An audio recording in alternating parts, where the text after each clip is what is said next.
What's going on? Welcome back to another series where I review one of the animes I watched.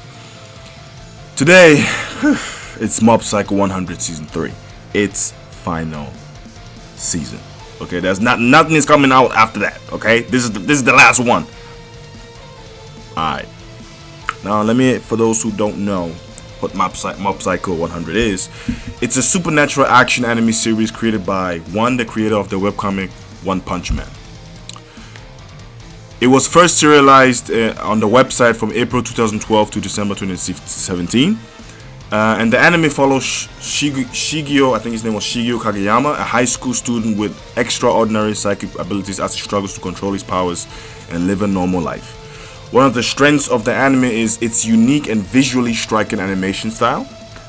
The anime is known for its dynamic and fluid animation, which adds to the sense of action and power in the battles of psychic powers. The art style is also unique and memorable, with a strong use of vibrant colors and unique character designs. The story of the anime is also noteworthy. It explores themes such as power, control, and self-acceptance.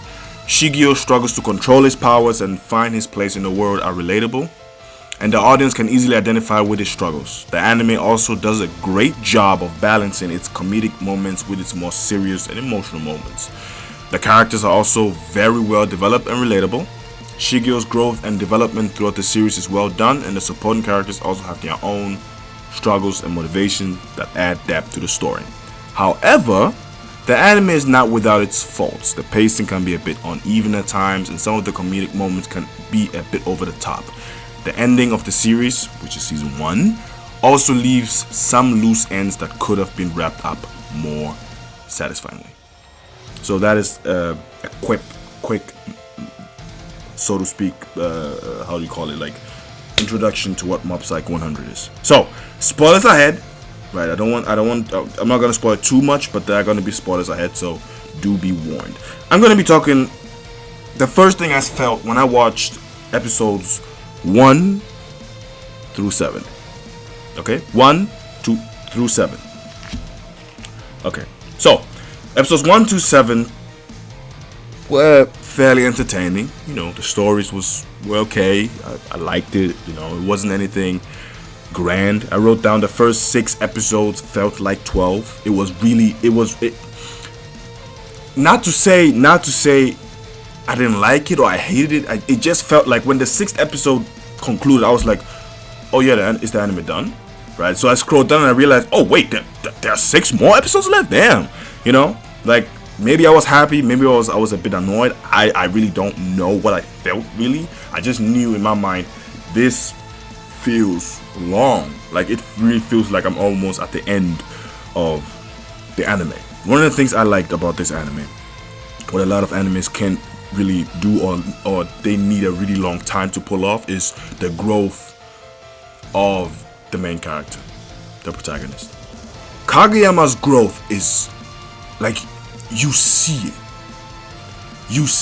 I think I started this week or maybe last week, so I started from season 1 to season 3 just so I can see everything, and you notice his growth in every single season, and I love it. Well, that's one of the things that kind of pissed me off with Rent-A-Girlfriend, because I couldn't quite see the growth in the protagonist over there. But that's not here or there. I wrote down, it puts the commentary of the plus the commentary of the other supporting cast, right, helps. Like the way they speak, they're like, wow, this guy is really different now. And it's like, when they say that, I'm like, oh, you're right, he actually is. He wouldn't have answered that way, right, before. Like, there was this scene where he caught a basketball, like a basketball was coming his way, and he caught it with his chest and passed it. I was like, wait, I just saw that, but that wasn't the same action, right? The moment that I remembered was a ball was coming his way, and he was all frightened and he didn't know what to do, and was like, oh, a ball is coming, right? And it showed that he had more confidence and he had built up his body, right? It was just beautiful. Like I said, these are just the first 7 episodes. I wrote down, wasn't as action driven and as goal oriented as the first 2 episodes. So I felt like, what was the particular goal? Like I feel like when I watched the first 2 episodes, there was a goal ahead, right?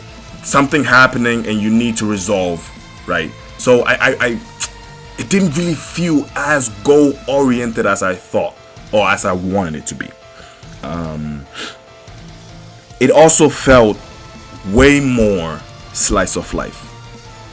Like that was the theme I felt when I was watching the first 6 episodes or 7 episodes. It was like, yeah, we are going on this adventure, and here and there might be some fights or some interactions, but it was more like our school life and culture. There's nothing wrong with that, right? But when I go into an anime that has the title Mob Psycho, I'm like, I'm expecting more than just slice of life, right?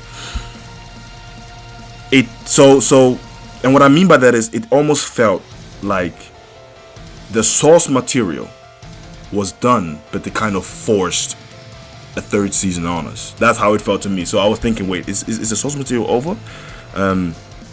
But there are small characters that I really just love. The Body Improvement Club, my goodness, I love it. Reagan, I love that dude. I love Dimple, my man, Dimple. But, and this is where the anime punches me in the nuts. Episode 8.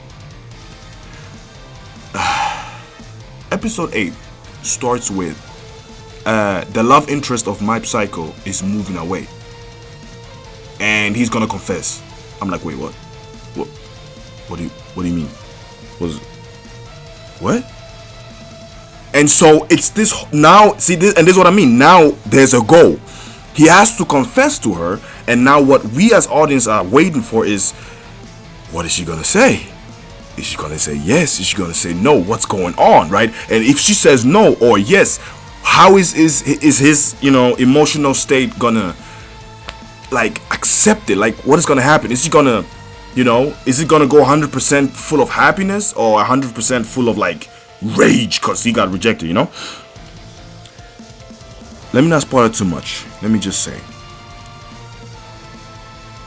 if the anime ended with the first 7 episodes, I would have given it a 6 out of 10. The last episodes, 4 or 5, catapulted this anime, for me personally, to an 8 out of 10. I felt like everybody had a conclusion. Now, go and watch it yourself. You see what happened. Like, this guy went out. I will say right now, that guy went out of control. And when I say out of control, I mean out of control. But the conclusion of this anime was so well done. Like I said, the first 7 episodes, I felt like, wow, okay. The 3rd season, I guess there's nothing left, and they just pushed it out, and okay, I get it. Anime, it happens all the time. I should be fortunate that we at least even get a 3rd season. There are some animes that just stop, right? They just don't bring anything out. No game, no life. So it was such. Let me read what I wrote down when I watched the last episode. Reagan got his conclusion. Ritsu, right, the protagonist, is steadily building his relationship with his love interest, despite being. Let me not even spoil that. I love Dimple. Like, I love that guy. Oh my goodness, when he. Look, overall, the ending was brilliant. And sometimes that's all it takes. Sometimes you just need a satisfying ending. When I finished watching it, when the last scene came where he was laughing, right, and the screen turned dark, the first thought, right, that came into my mind was, man, I just love anime. I just love this medium. There's nothing like. I could be 50 and I would still watch it. My final score for this anime is an 8 out of 10. Go watch it. You have to go through a gruesome 1 to 7 episodes, right? You gotta go through it, but man, I feel like it was worth it. I really do. Subscribe and like, and I'll see you on the next one. Peace.